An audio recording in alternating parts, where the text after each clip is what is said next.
તો બનાસકાંઠાથી હાલ મહત્વના સમાચાર સામે આવ્યા છે। બનાસકાંઠામાં કેનાલમાં ગાબડું પડવાનો સિલસિલો યથાવત જોવા મળી રહ્યો છે। વાવ પંથકની કેનાલમાં 20 ફૂટનું ગાબડું જોવા મળ્યું છે।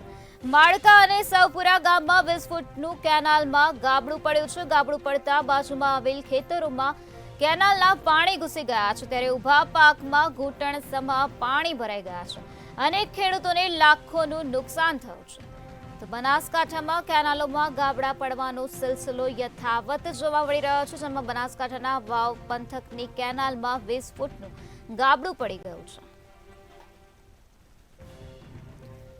માળકા અને સૌપુરા ગામમાં 20 ફૂટનું ગાબડું જોવા મળી રહ્યું છે। કેનાલમાં આ પ્રકારે ગાબડું જોવા મળ્યું છે।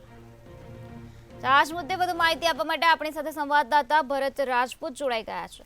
જી ભરત, બનાસકાંઠામાં કેનાલોમાં ગાબડા પડવાના સિલસિલા યથાવત જોવા મળી રહ્યા છે। વાવ પંથકની કેનાલમાં 20 ફૂટનું ગાબડું પડ્યું છે, શું છે વધુ વિગત?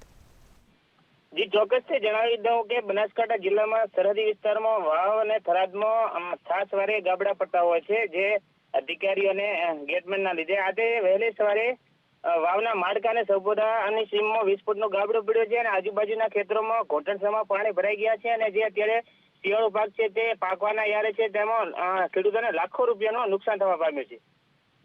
જી ભરત, સમગ્ર માહિતી આપવા બદલ આભાર।